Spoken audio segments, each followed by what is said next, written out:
Hey guys, tonight we're climbing aboard a creaking medieval ship, somewhere in the middle of an unkind sea, to find out just how long you'd actually last. Spoiler, it's not going to be long, and the odds of you writing home about it are slim. The deck beneath you sways even before you've opened your eyes, the air already heavy with salt and damp wood, like someone bottled the smell of a wet pier and sprayed it everywhere. The only thing louder than the groan of the ship's timbers is the low, endless hiss of the waves licking against her hull. So, before you get comfortable, take a moment to like the video and subscribe, but only if you genuinely enjoy what I do here. And if you're awake enough right now, tell me in the comments where you're listening from and what time it is there. Now, dim the lights, maybe turn on a fan for that soft background hum, and let's ease into tonight's journey together. You wake to the thud of someone's boots on the deck above, the kind of heavy, rhythmless stomp that says someone is either carrying something important or just wants everyone to know they're awake. Your hammock sways gently, the ropes squealing against the beam. You try to roll over, but your shoulder bumps the wall. No, not a wall, a plank that is also damp, because everything here is damp. The air tastes of brine, as if you'd licked the side of the ship in your sleep. You sit up, careful not to smack your head on the low ceiling. Historians still argue whether medieval shipbuilders intended such low clearance to discourage sleeping in, or if it was just a side effect of building for speed and stability. Either way, you feel the warning in your neck muscles as you hunch toward the narrow hatch. The moment you stick your head up, the morning blinds you. The sea is the same dull pewter as the sky, except the sea keeps rearing up in slow, lazy swells that remind you it could snap into fury at any time. The deck groans beneath your bare feet, smooth in places from decades of use, splinter-hungry in others. Somewhere toward the bow, a sailor spits over the side and shouts something you can't quite catch in the wind. You take a deep breath and instantly regret it. The mix of salt spray, tar, fish, and unwashed bodies is an assault that feels both ancient and immediate. And then there's the sound, ropes creaking, the occasional thud of a pulley, gulls wheeling overhead with their derisive cries. Medieval sailors believed the gull's cry could foretell bad weather, but here it just sounds like they're laughing at you. The ship lists slightly to port, enough to make you grab a nearby rail. Your balance feels like it's been stolen and replaced with something entirely uncooperative. Remember that time you tried to walk in the dark and stepped on a Lego? That was graceful compared to your current stance. Someone shoves a coil of rope into your arms before you can protest. "Hold that," a voice says, deep and tired. The way people sound after too many years of mornings like this. The rope is stiff with salt, rough against your palms. It smells faintly of last night's fish haul, which is not an improvement over anything else you've smelled so far.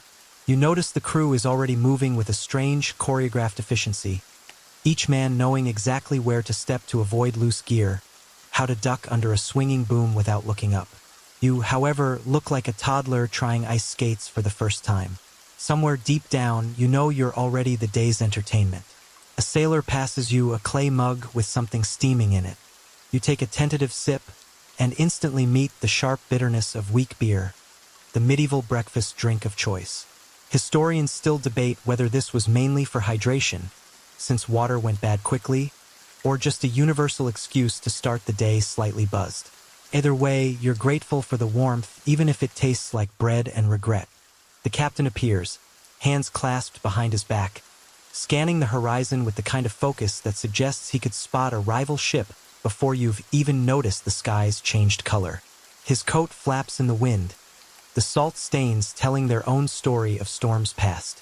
He doesn't say a word to you yet, but you already sense he knows exactly how useless you're about to be.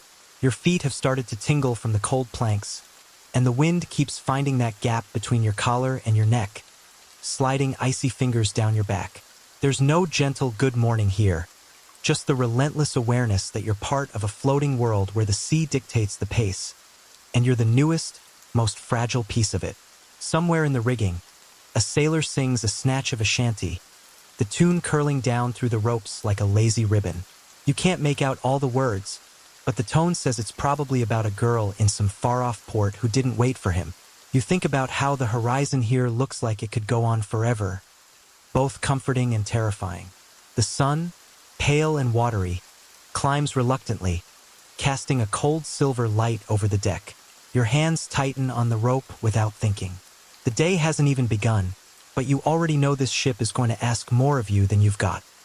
The order comes before you even realize anyone's talking to you. Haul!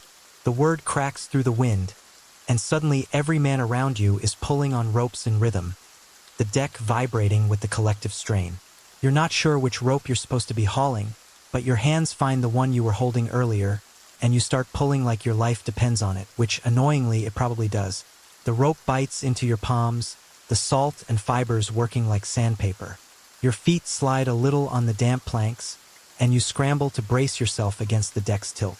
The sail above you flaps once, loudly, like a slapped bedsheet, before filling with wind. The whole ship shudders in response, as if she's shaking herself awake. Historians still argue whether medieval sailors thought of their ships as living things out of superstition or simple familiarity. But here, with the timbers groaning and the rigging singing, it's hard not to feel like you're standing on something alive. The hull creaks like old bones, and you wonder how much of that is comforting and how much is just ominous. A burst of cold spray smacks your face, stinging your eyes. The men barely react. You're the only one sputtering like someone just threw a bucket at you, which, to be fair, the ocean just did. Your shirt clings to you now, the damp making the morning even chillier.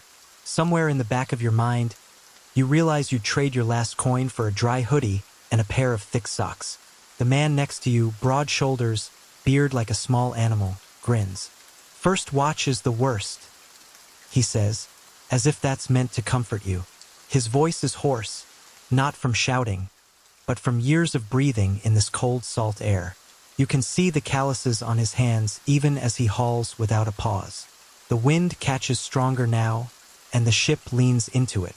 Your stomach reacts immediately, performing a slow, queasy flip. The horizon doesn't stay still for even a second.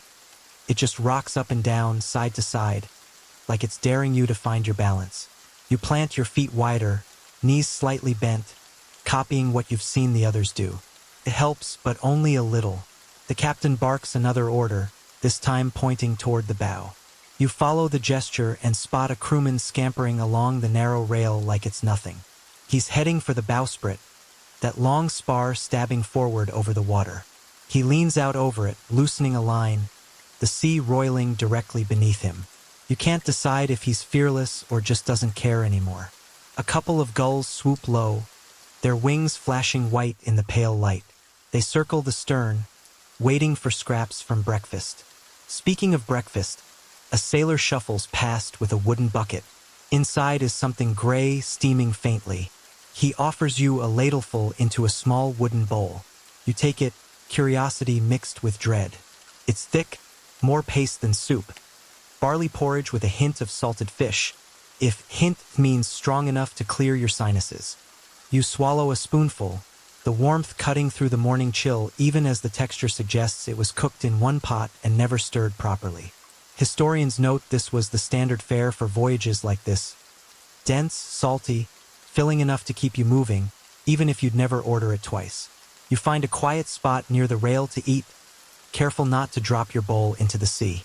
The wind here carries more than just salt. It brings the faint smell of pitch, used to seal the seams in the ship's planks. Somewhere below deck, you can hear the steady rhythm of the pump at work, keeping the bilge from filling too quickly. Your beard-faced neighbor joins you, his bowl empty already. "Storm coming," he mutters, nodding toward the west. You squint, seeing nothing but a thick, low bank of clouds. "You'll feel it before you see it," he adds. You try to imagine riding out a storm on this floating skeleton, the sails straining, the waves taller than the masts. The thought is enough to make you grip the rail again. Historians still debate whether medieval sailors feared storms more than pirates, but either way, both seem like very reasonable things to avoid. Somewhere overhead, the shanty starts up again. Different words this time, same steady rhythm. It blends with the creak of the rigging and the slap of waves against the hull, a kind of accidental symphony that makes you feel both small and oddly anchored to this moment. Your breakfast gone, you hand the bowl back to its owner and get another order, this time to swab part of the deck. You've barely started when the ship lurches over a swell, sending the bucket of seawater skidding. You chase it, nearly colliding with another sailor who just shakes his head.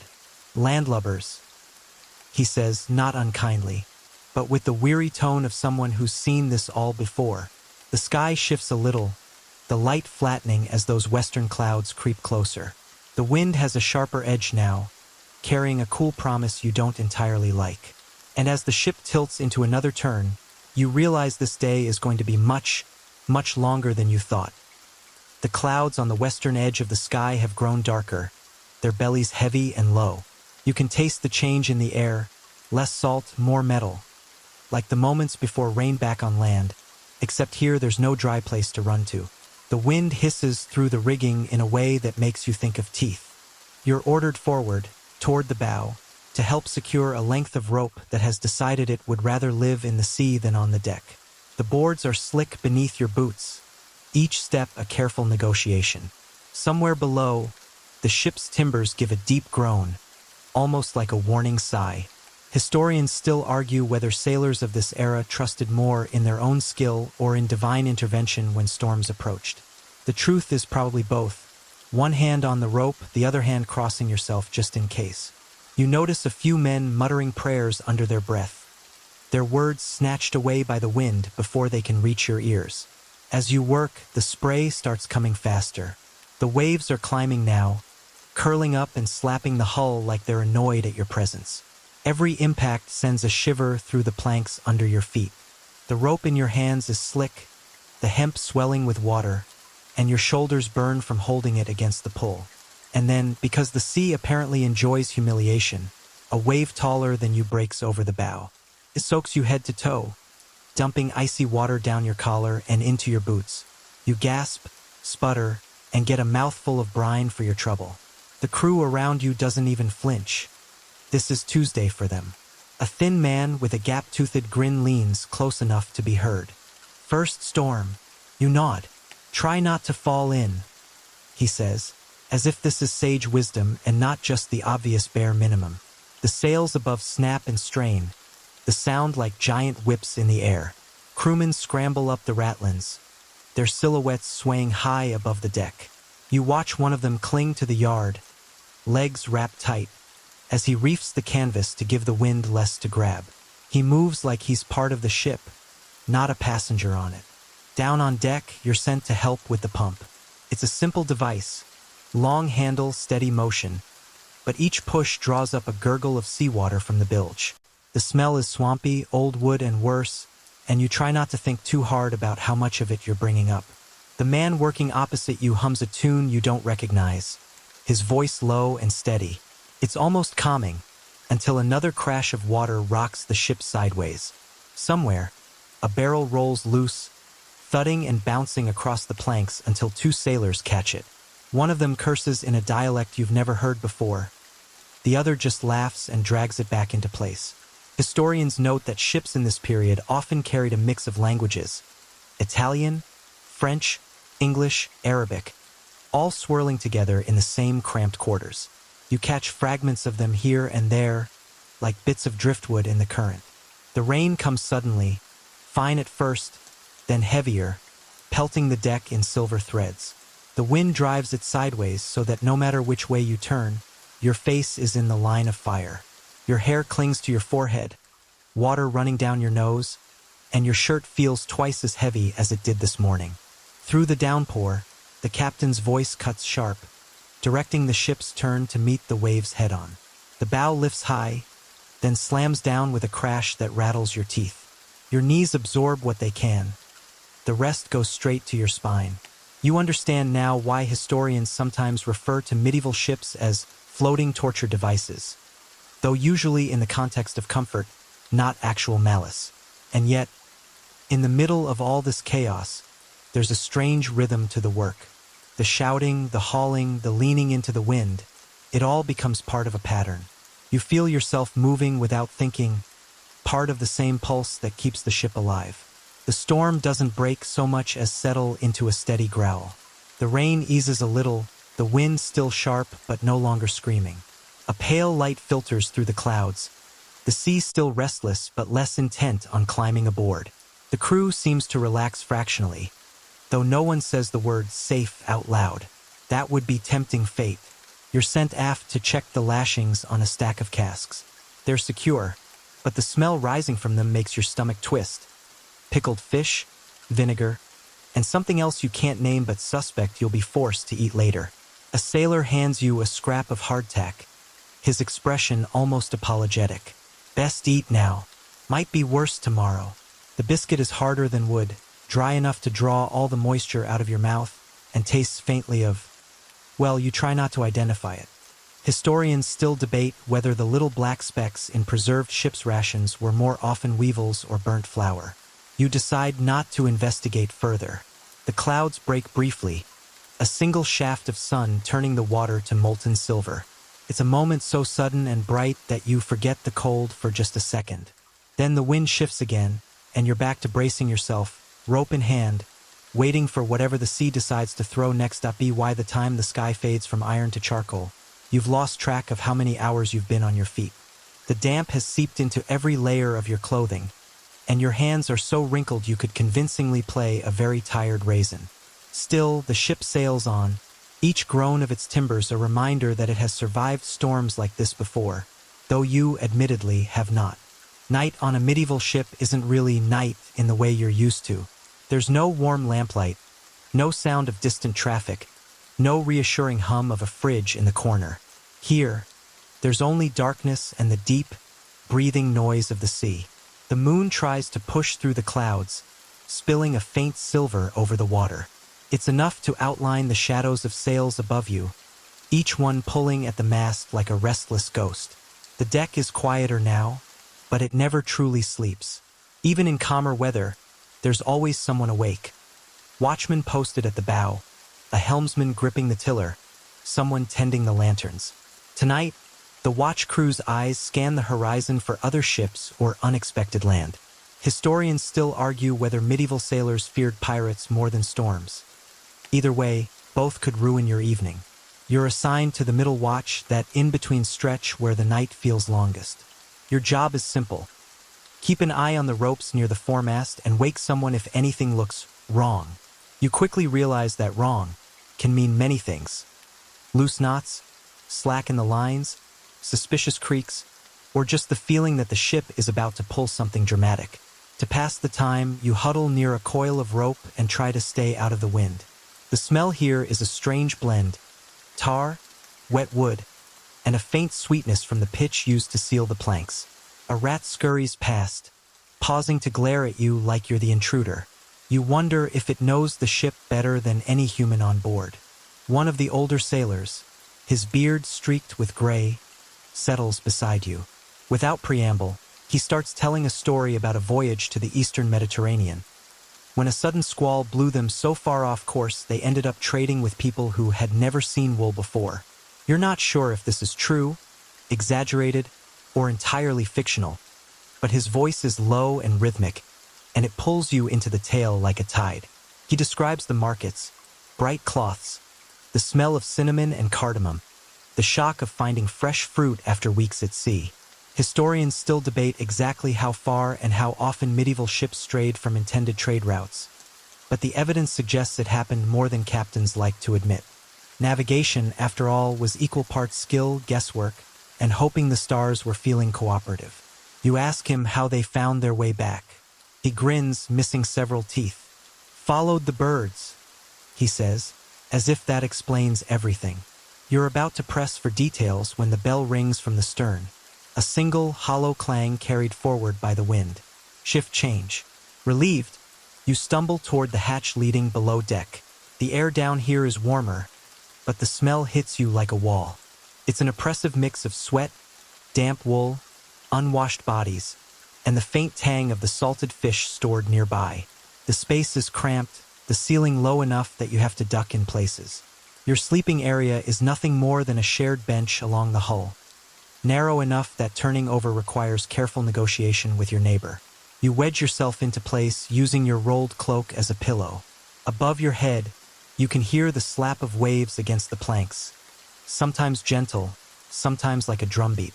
Someone snores almost immediately, the sound blending with the occasional cough or muttered word from other sleeping crew. It's hard to tell how many men are in the room. The darkness feels almost solid. You shift, trying to find a position that doesn't press a knot in your back, and catch yourself wondering whether you'd prefer the deck's cold wind to this humid closeness. A sudden jolt runs through the ship, and a few sleepers stir but don't wake. You freeze, listening. The movement settles, the creaks return to their usual pattern, and you let your breath out slowly. You think of the older sailor's story, markets, birds, and unfamiliar shores, and realize that, for all the discomfort, there's a strange comfort in knowing you're part of something old and stubborn. As you drift towards sleep, a final thought flickers through your mind. The ship will still be moving when you wake, just as it has for centuries before you were born. Whether that's comforting or unnerving, you can't quite decide. You wake not to an alarm, but to the soft shuffle of boots and the low murmur of voices.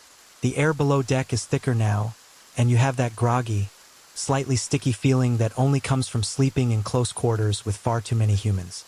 Someone brushes past your feet, muttering something about, "The cook's already at it," which sounds promising until you remember what counts as cooking on a medieval ship. Climbing back onto the deck, you're met with pale morning light and a horizon that looks the same as last night's. Just a smooth, endless curve of water. The wind has calmed, the sails hang with a lazy billow, and the crew seems more relaxed, though not idle. A few men are coiling ropes, someone is hammering at a wooden peg near the bow, and two others are bent over a small tub, scrubbing clothes in seawater, as if they expect the salt to actually make them cleaner. Breakfast is served in the most literal sense. A slab of hardtack and a cup of weak ale. You bite into the biscuit and immediately understand why sailors joked about their teeth cracking. The hardtack has the texture of drywall and tastes faintly of nothing, unless you're lucky enough to get one with a dead weevil baked into it. Extra protein, as they say. Historians still argue whether sailors genuinely minded the insects or just saw them as part of the meal. The ale is slightly sour, but it's safer than water, which would have spoiled days ago. The cook, a wiry man with a permanent scowl, works from a tiny galley that's little more than a firebox set into a sand-filled barrel. On calm days like this, he manages thin stews or salted meat. On rough days, you're back to cold rations. After eating, you're assigned to the bilge crew. This is, without exaggeration, the worst job on the ship. The bilge is the lowest part of the vessel, where all the water that seeps in collects, along with anything that falls through the deck, from spilled ale to rat droppings. Your task is to pump or bail it out before it becomes a stagnant, disease-breeding swamp. The smell hits you before you even climb down. The bilge water sloshes around your boots, cold and unpleasant, while the air is heavy with rot.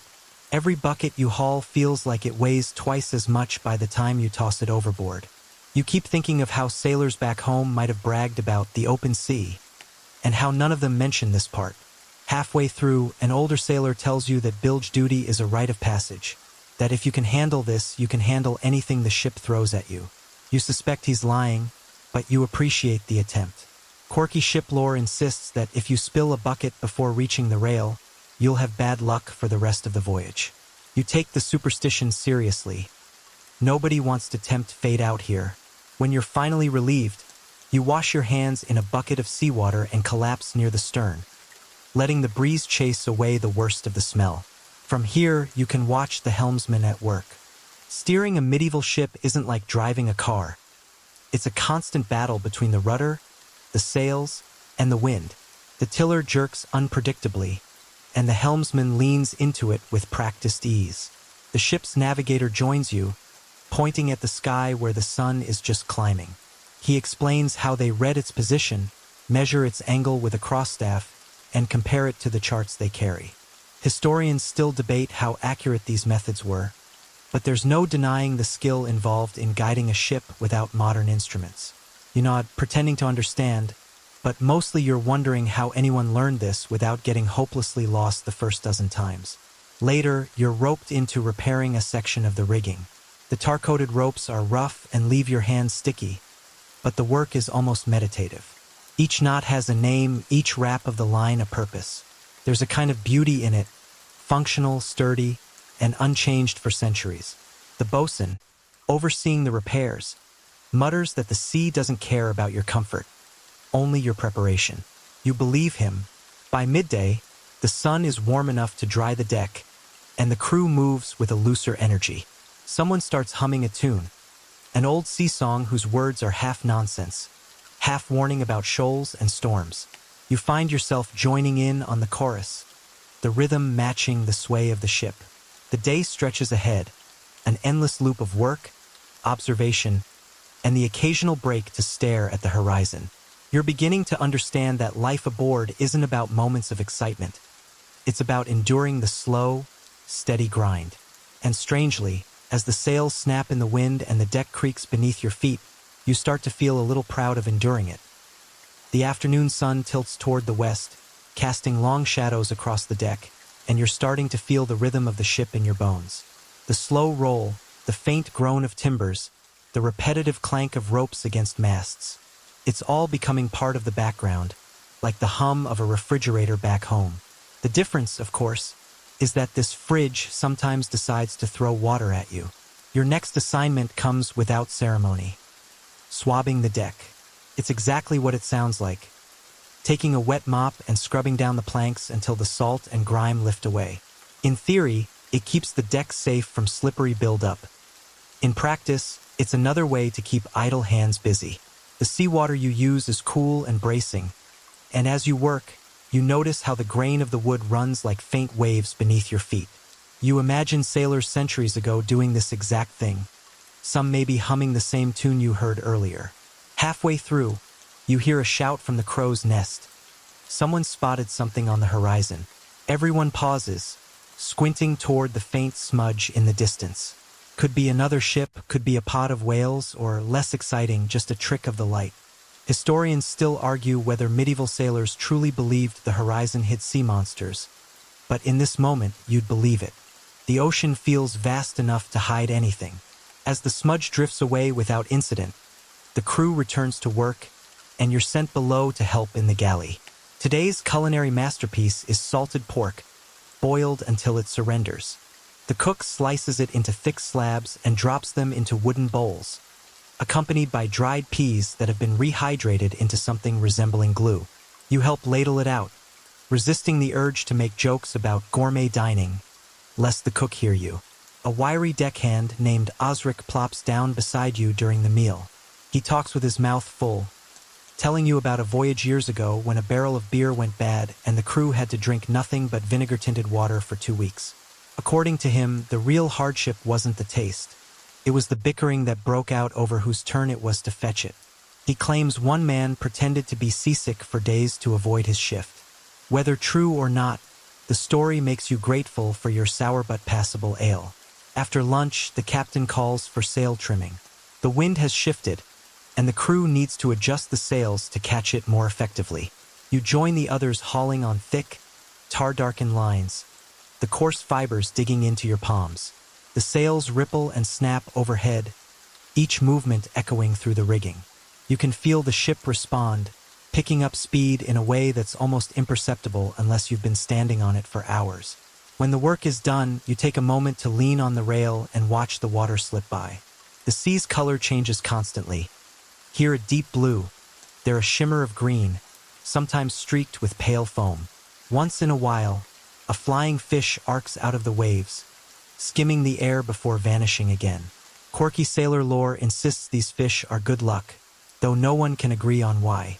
The bosun interrupts your reverie, handing you a small knife and a coil of frayed rope. Time for more repairs, this time splicing a new section into an old line. It's fiddly work, weaving strands together so they hold against the strain of wind and weather. You're slow, but the bosun doesn't seem to mind, better careful than sloppy when it comes to rigging. Evening creeps in quietly, the light softening to gold. The crew's energy shifts again, more relaxed but tinged with the awareness that night means watch rotations. Someone passes around a jug of something stronger than ale, and you take a cautious sip. It burns on the way down, but leaves a comfortable warmth in your chest. Before the sky goes fully dark, you climb partway up the rigging for a better view. The horizon glows faintly, the last of the sun melting into water. From up here, you can see how small the ship really is, a wooden island in an endless expanse. It's humbling and oddly calming, like realizing you're just one tiny piece of a much bigger story. Back on deck, you're assigned to the second watch of the night, but for now, you have a little time before your shift. You settle against a coil of rope, letting the breeze dry the sweat on your neck. Somewhere below, the sound of dice clattering means a game is underway, probably with stakes as simple as extra rations or a turn at a better sleeping spot. The ship sways gently, and for a moment, you close your eyes, the creak of timbers and distant laughter blending into something almost like music. You're not comfortable exactly, but you are, strangely enough, starting to belong. The night comes on fast at sea, as though someone pulled a great dark curtain across the horizon. The last smear of sunset fades, and the deck lamps are lit, small, flickering halos of light that don't do much against the vast blackness beyond. You're up for the second watch, which means your first task is simply staying awake. Easier said than done when the ocean's slow rocking is practically begging you to doze. You stand near the starboard rail, eyes scanning the water. It's less about spotting danger. This isn't exactly a pirate-infested shipping lane, and more about keeping the routine, the unbroken cycle of vigilance that's kept ships like this afloat for centuries. One of the older hands tells you, in a voice low enough to suggest it's half-lore, half-truth, that a distracted watchman once missed the flicker of enemy lanterns on the horizon and doomed an entire crew. Historians still argue whether this tale comes from any real battle or is just a timeless sailor's scare tactic. Either way, you make sure to keep your eyes open. The night air is cooler, almost damp, and it carries a scent that's part salt, part tar, and part something indefinable, like old rope and long travel. Your hands wrap around the railing, the wood smooth in some places, splintery in others, and you let the rhythm of the waves anchor you. Above, the rigging moans softly, like the ship is talking in its sleep. Somewhere aft, you hear the quiet scrape of a fiddle. A young sailor named WOULDN plays a meandering tune, not quite cheerful, not quite sad. It's music meant for the in-between hours, when the mind wanders and the sea feels like an endless hallway.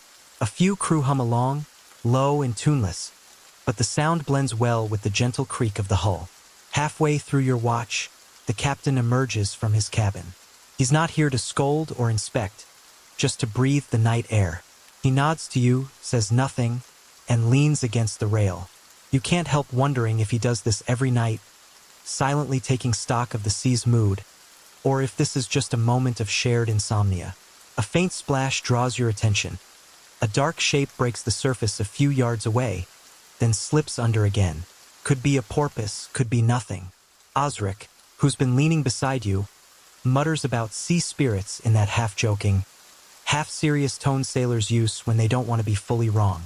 He says some believe these spirits guide the winds if treated kindly, or steal them away if angered. You decide it's best not to test either theory. When the watch changes over, you feel the subtle shift, fresh faces stepping into the dim light, yawning, rubbing eyes, gripping mugs of weak tea. You pass them with a nod and head toward your sleeping space. Below deck, the air is warmer, almost stuffy. The hammocks sway slightly with the ship's motion, like a roomful of sleepy pendulums. You climb into yours, feeling the ropes dig gently into your back through the thin canvas. Around you, muffled snores and the occasional sleep mumble create a strange chorus. Just as you start to drift, someone nearby shifts abruptly, the hammock creaking like an annoyed cat. You open your eyes in time to see the dim outline of WOULDN fumbling with a small pouch. He whispers something about a lucky charm, some bit of bone or polished shell. He keeps near when at sea. Historians still argue whether such charms were more superstition or genuine morale boosters, but you figure anything that helps you sleep in these conditions can't hurt. The next thing you know, it's morning again, the ship alive with motion and sound. Your eyes are gritty, your limbs a bit stiff, but the day's work calls. You haul yourself up, swing your legs to the floor, and step into the dim light filtering from above. The ocean is waiting, as it always does, unmoved by your exhaustion or the ship's slow crawl forward. Morning at sea isn't so much a burst of energy as it is a slow shrug of the shoulders. The light creeps over the horizon in pale ribbons, the sky changing from ink to pewter, then finally to something resembling blue. You emerge onto the deck and find the crew already in motion. Ropes being coiled, sails adjusted, barrels shifted. There's no grand announcement, just the steady hum of tasks that need doing. Breakfast is, well, it's food, or something like it. A pot of oat gruel sits on the galley table, thick enough that the spoon stands upright in it, and not entirely free of tiny black specks you decide are just burnt grain. You ladle some into a wooden bowl, add a pinch of salt if you're lucky, and try to chew without thinking too hard. It's filling, though, and paired with a chunk of hardtack that could double as a weapon, it keeps you upright until midday. As you eat, the ship tilts gently, the creak of timbers underscoring the rhythmic slap of waves against the hull. A few of the men trade quiet jibes, something about who snored loudest or who nearly rolled out of their hammock last night. There's laughter, but it's the kind born of familiarity rather than amusement. Out here, you learn quickly that humor is less about being funny and more about keeping morale stitched together. Your morning task is scrubbing the deck. Not glamorous, but vital salt spray, spilled food, and the occasional unfortunate gull incident can make things dangerously slippery. You're handed a stiff brush and a bucket of seawater. The work is monotonous, the bristles rasping against the planks, the cold water sloshing onto your boots. But the rhythm of it is almost meditative, and you find yourself humming along to the remembered strains of Lewin's fiddle from the night before. Partway through, Osric sidles up with that conspiratorial grin again. He tells you about dead reckoning, the navigational method most captains still rely on. No fancy instruments beyond a compass, maybe a lead line for depth and a log line for speed. Everything else? Guesswork mixed with experience. Historians still argue whether some medieval captains were truly skilled navigators or just lucky men with good weather. You glance toward the helm, where the captain stands squinting into the distance, and decide not to dwell too much on the lucky part. By mid-morning, the wind freshens. The sails billow, ropes snap and groan, and the whole ship seems to lean into the breeze like a tired horse urged to trot. You're sent to help with the foremast, which means hauling on a line that bites into your palms no matter how you grip it. The salt stings your skin, and your shoulders burn, but when the canvas finally catches the wind just right, you can feel the surge, like the ship just remembered it has somewhere to be. Later, you take a moment to rest by the bow. The sea is brighter now, sun dancing off the surface in sharp flashes. You watch a cluster of seabirds wheel overhead, their cries thin and distant. Lewin joins you, chewing on a strip of dried fish, and points out the faint outline of something in the distance. Could be another ship, could be an island. Or, as he suggests with a smirk, it could be nothing at all but your hopeful imagination. Before noon, the galley bell clangs for the midday meal. The fare hasn't improved much. Salted pork boiled with peas until both taste like faintly meaty mush. But it's hot, and the steam curling from the pot smells better than it looks. You sit shoulder to shoulder with the others, bowls in hand, the conversation flowing around you like the tide. And then, as the last of the bowls are scraped clean, you hear it. A faint rhythmic tapping from somewhere below deck. No one else seems concerned, but you catch Osric giving you a sideways glance. Just the hull settling, he says, which somehow doesn't sound entirely convincing. Historians still argue whether sailors' claims of ship knocks were signs of structural strain or the ship simply talking back to the sea. Either way, you decide not to think too hard about it while you're still far from shore. By the time you're sent back on deck, the sun is high, the sea glittering, and the work never ending. Out here, every day blends into the next. But that's part of the strange rhythm, the hypnotic loop of ship life.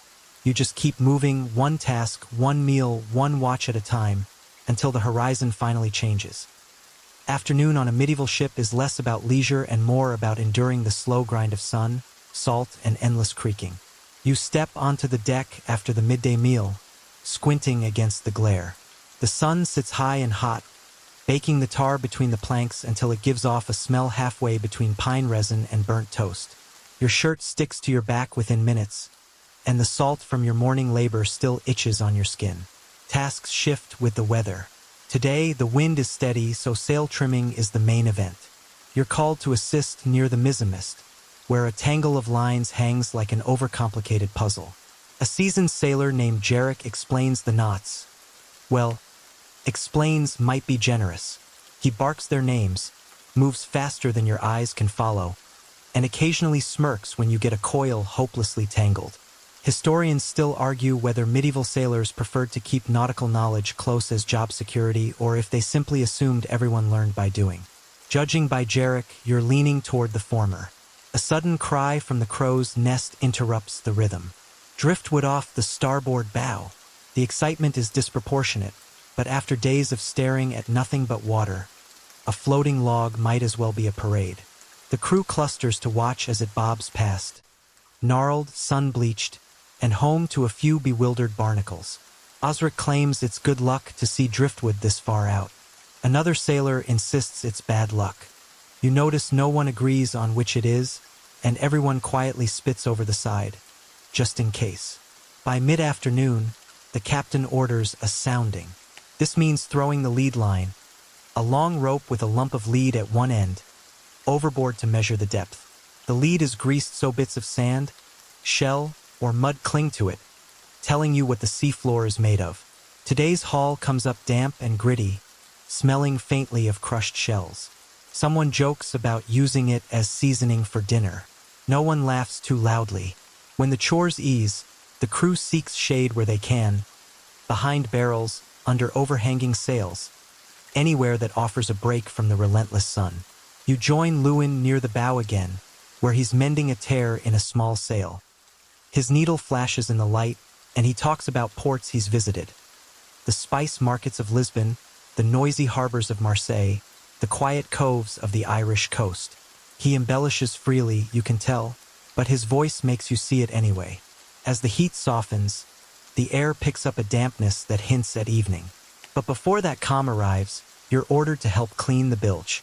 If the deck is the heart of the ship, the bilge is its dark stomach, wet, foul-smelling, and home to water that's seeped in over time.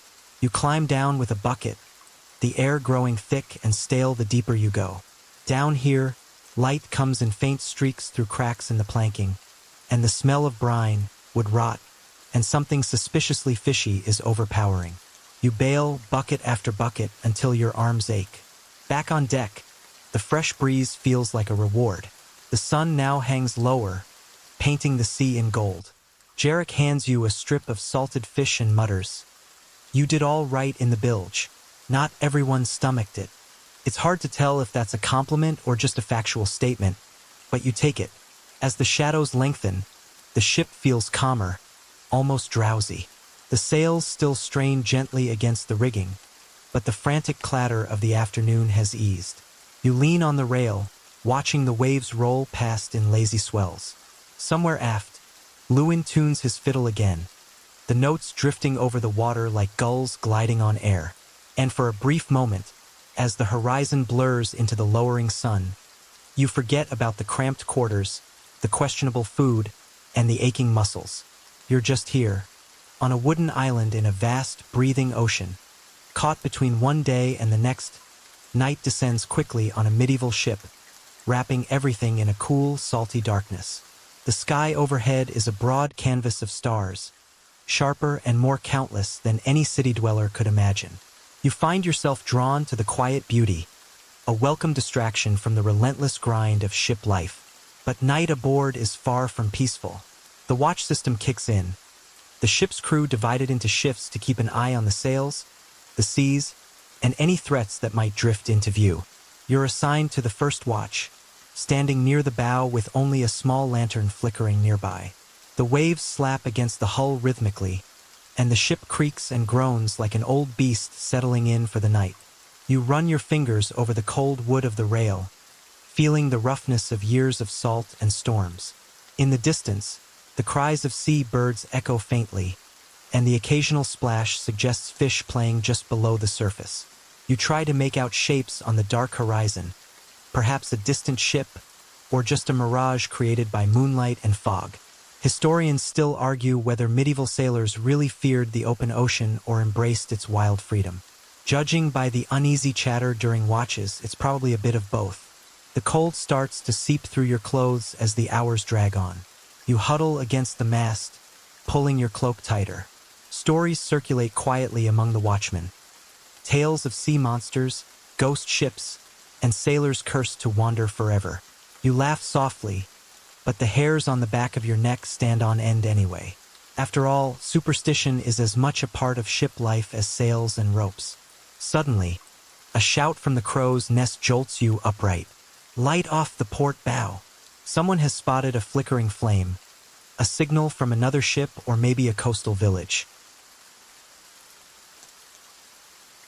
The captain orders the lanterns raised to signal back, and soon the night sky is dotted with small, answering lights. For a moment, the sea feels less lonely, a network of shared journeys and stories stretching across the water. Later, when the watch changes, you slip below deck to the cramped quarters you now call home. The air down here is thick and musty, mingled with the sense of wet wood, sweat, and the faintest hint of stale bread. Your bunk is a simple hammock strung between beams, swinging gently as the ship rocks. You settle in, muscles tired but mind still buzzing. Despite the hardships, there's a strange comfort in the rhythm.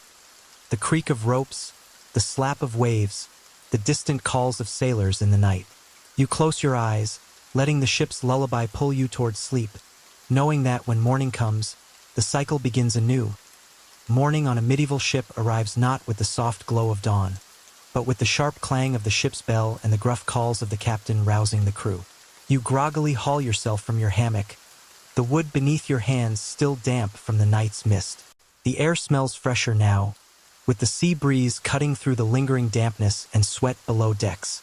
You stumble on deck, blinking against the brightening sky, and see the sailors already busy with their tasks. Some men torn sails, others scrub the deck with stiff brushes, while a few haul ropes with practiced ease. The sun slowly rises, casting golden light on the sails billowing overhead, painting the ship with streaks of amber and shadow. Breakfast is a humble affair. A rough loaf of ship's bread soaked in sour ale or vinegar to soften it. Maybe a chunk of salted fish if you're lucky. Fresh food is rare, and the monotony of the diet can wear on a sailor's spirits. Yet, the camaraderie around the food, tough jokes, shared stories, and the occasional ribbing, keeps morale afloat. Historians still argue whether sailors had designated mealtime rituals or if it was more of a grab-what-you-can-when-you-can situation. Evidence suggests it varied widely depending on the ship's captain and mission. Some records hint at a surprisingly orderly schedule, while others tell tales of chaotic scrambles over meager provisions. After eating, the day's labor resumes with relentless energy. You might be tasked with swabbing the deck, a surprisingly important job to prevent slips and keep the ship seaworthy. Or you could find yourself aloft in the rigging, tightening knots and adjusting sails to catch the fickle winds. A quirky fact: some sailors believed that chewing on pine resin could help freshen breath and even ward off scurvy. Whether that actually helped or was just a handy superstition remains debated among historians. As the day wears on, the sun climbs higher, and the salt air stings your eyes and dries your cracked lips. The endless expanse of water seems both vast and confining, reminding you just how small you are in this watery wilderness. But through it all, there's a steady rhythm, a dance between man, wood, and sea that, while exhausting, is strangely hypnotic. You find yourself falling into this cadence, understanding a little more why sailors, despite everything, return to the sea again and again. Evening on a medieval ship is a bittersweet transition. The sun dips low, scattering pink and orange across the water, but the work isn't done. As the sky darkens, the crew shifts focus to securing the vessel for night, a process that can be just as demanding as the day's labor. You join in, helping lower the sails and tying off lines with practiced knots. The rigging creaks softly in the cooling breeze, a lullaby of sorts amid the salty air. The ship feels like a living thing, breathing and settling in for the night. Dinner is similar to breakfast but often less generous. A hunk of hardtack and maybe a spoonful of pea soup. Fresh food is a rarity, and the lack of variety in meals could wear down even the toughest sailor's spirits. You gnaw on the dry bread, savoring the occasional salty tang. As darkness fully falls, the ship's lanterns flicker on, casting warm pools of light that dance across the deck. Conversations soften, and some sailors start singing sea shanties, work songs turned bedtime tunes, to ease the day's exhaustion. A quirky tidbit. Sailors sometimes used slices of leather as makeshift slippers to protect their feet from the cold, damp wood of the deck. Not the most comfortable footwear, but better than nothing in a place where proper shoes were a luxury.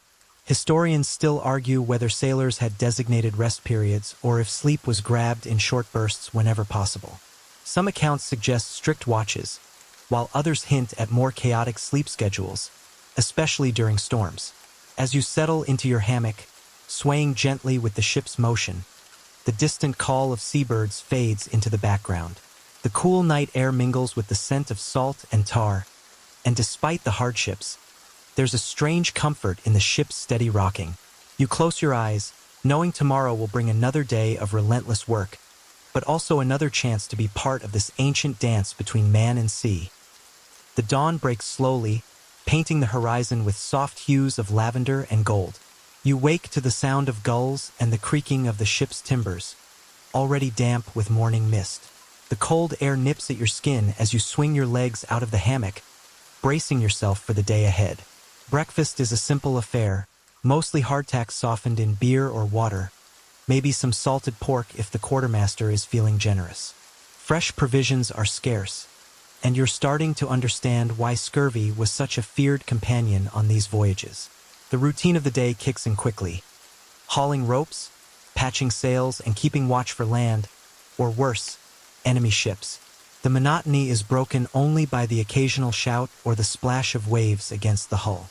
Your muscles ache in familiar ways, the kind of tiredness that feels earned. Here's a curious detail. Sailors used to chew on pine tar or spruce resin not only to freshen their breath, but also as a makeshift remedy for toothaches. Not exactly minty fresh, but it worked in a pinch. Dental hygiene wasn't exactly a priority on these cramped wooden vessels. Historians still debate how much free time sailors actually had. Some say there was little beyond the grueling work. Others suggest moments of camaraderie and storytelling below decks kept spirits afloat. Either way, boredom and danger were constant companions.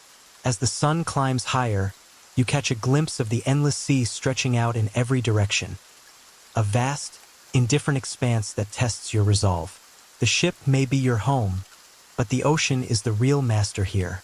You tighten your grip on the rigging, ready to face whatever the day brings, knowing that survival depends on skill, luck, and a bit of stubborn determination. Evening descends slowly, the sun melting into a crimson glow that spills across the restless waves. You sit on the deck, the wood cool beneath you as the sea breeze carries the scent of salt and tar. It's a rare moment of calm amid the relentless demands of life aboard the ship. Dinner is a humble spread, hardtack, a bit of salted meat, and perhaps some dried peas. Fresh food is a luxury long gone, replaced by the bitter taste of desperation and the gnawing knowledge that this voyage could stretch on for weeks or months, with little relief. Here's an odd fact. Some sailors believed that wearing a piece of whale baleen around the neck could ward off bad luck at sea. Superstitions like these were as common as the creak of the timbers, offering small comforts against an uncertain fate. Historians still argue whether these beliefs genuinely boosted morale or simply masked the harsh realities of maritime life. Either way, these rituals stitch together a fragile sense of security in the vast, unpredictable ocean. You notice the stars begin to wink awake, scattered like pinpricks in the deepening sky. Navigation depends on these celestial guides, but clouds and storms can snatch them away in an instant, leaving you adrift in darkness. The ship rocks gently, a lullaby of wood and waves, while the distant calls of night birds echo across the water. You settle back into your hammock, muscles weary but your mind strangely alert. Sleep is a precious commodity here, a brief escape from the endless cycle of toil, danger, and salt air. You close your eyes, trying to forget the relentless creak, the stench, and the ever-present threat of scurvy or worse. The ocean waits outside, vast and merciless, but for now you drift softly into dreams, carried by the rocking cradle of the ship. Morning light creeps in, soft and pale, through the narrow porthole, brushing your face with the promise of another day at sea. You wake slowly, muscles stiff but grateful for rest. Around you, the ship stirs, the creak of ropes, the low murmur of sailors preparing for their daily grind. Food is scarce, the rations shrinking steadily, and the threat of illness looms larger with each passing day. You remember tales of sailors chewing on spruce needles or brewing pine needle tea to stave off scurvy, that dreaded enemy that claimed so many lives on long voyages. Odd remedies born from necessity and desperation. The deck is slippery from the morning dew, and the salty tang of the sea is sharper now, biting into your skin. Your clothes hang heavy with dampness, and the endless horizon offers no respite. Only the relentless stretch of blue and the creaking ship beneath your feet. Historians still argue whether discipline or camaraderie kept these crews alive, or if sheer stubbornness and luck were the true captains of survival.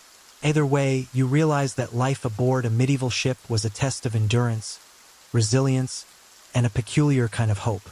As you brace against the wind, eyes fixed on the distant shorelines you hope to reach, you feel the deep rhythm of the sea, dangerous, wild, and endlessly captivating. It demands respect, patience, and a touch of madness. Tonight, as you settle once more into the gentle sway of your hammock, you let the steady pulse of the ocean lull you into a calm surrender. The creaking timbers and whispering waves become a comforting chorus, singing you towards sleep. This is life on a medieval ship, tough, unforgiving, but strangely poetic in its rhythm. And you, despite it all, have made it through another day.